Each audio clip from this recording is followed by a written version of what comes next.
On revient encore sur l'action menée par les forces armées royales à Guerguerat avec Naïm Kamal, directeur de publication du site d'information Quid.ma. Bonsoir et merci d'être avec nous. Bonsoir à vous. Alors, la sécurisation du passage de Guerguerat est intervenue alors que les Marocains sont pris dans les affaires de la pandémie et de ses conséquences. Comment vous pouvez nous expliquer le choix de ce timing ? C'est pas le choix du timing, c'est-à-dire que le Maroc n'a pas choisi le timing du Covid-19 pour mener son opération. De toute façon, une opération qui lui a été imposée par les menées subversives du Polisario au passage de Guerguerat. Moi, ce que j'analyse surtout, c'est que les Marocains qu'on peut croire préoccupés essentiellement par la pandémie, on a vu un Maroc et des Marocains sur lesquels le temps a suspendu son vol.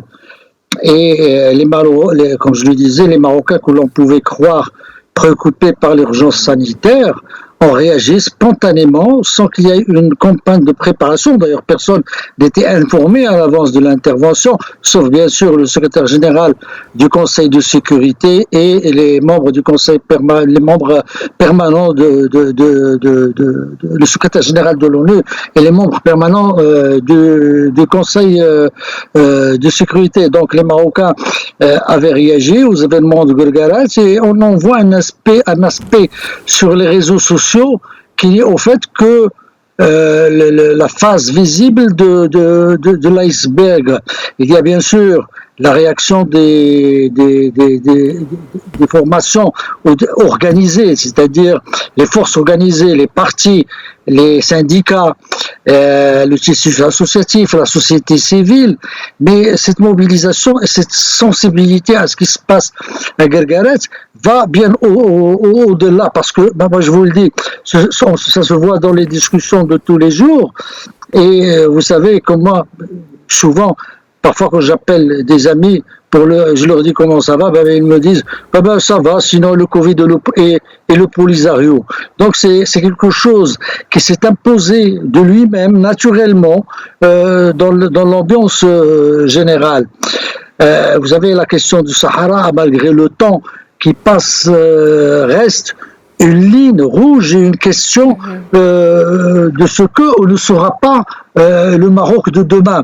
Il ne faut pas avoir la mémoire courte qui aurait dit que la marche verte serait ou là allait être cette épopée qu'elle a été et que la mémoire collective a gardé et fortement entretenue. Le Maroc est un pays pluriel et par moments politiquement clivé, mais les Marocains, quelle que soit leur catégorie socio-professionnelle, savent où est pressentent que c'est une question de devenir. Ceux qui sont nés avec la marche verte ont aujourd'hui 45 ans, ils ont des familles, ils ont certainement des enfants et beaucoup de soucis. Mais ce berce d'illusions, je le dis bien, ce berce d'illusions, celui qui croit que les Marocains d'aujourd'hui sont différents des Marocains de la marche verte. Ils sont d'autant plus concernés qu'ils ne comprennent pas cette mauvaise querelle sans raison légitime, sans fondements légaux et surtout sans fin autour de la question du Sahara. D'accord, Naïm Kamal. Oui, je vous en prie. Non, j'allais juste dire, alors que les défis qui nous sont imposés par la crise économique et par la crise sanitaire sont par ailleurs énormes. Et ça vaut bien pour le Maroc que pour l'Algérie.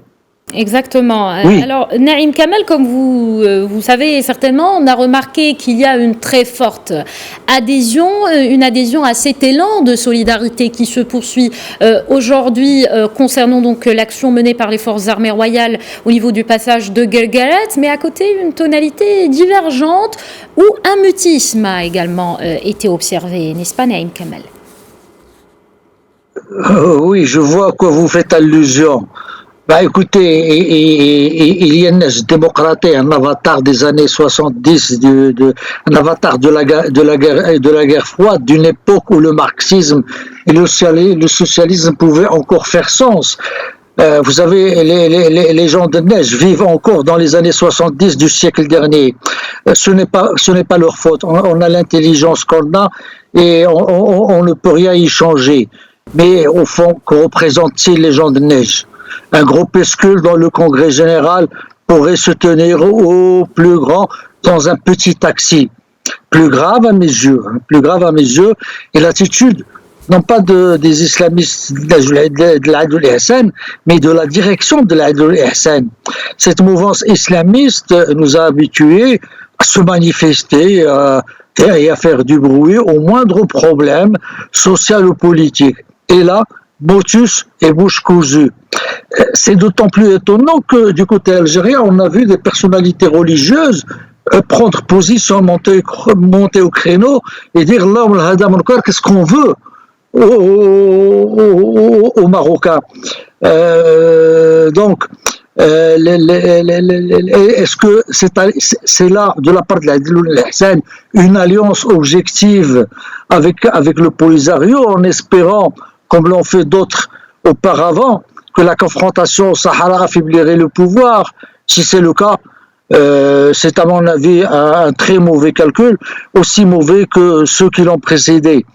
Bon, maintenant, quoi qu'il en soit, leur base, mais je ne crois pas que leur base, qui sont des Marocains comme tous les Marocains, qui vivent à la même corde que les Marocains, peuvent les suivre sur cette voie.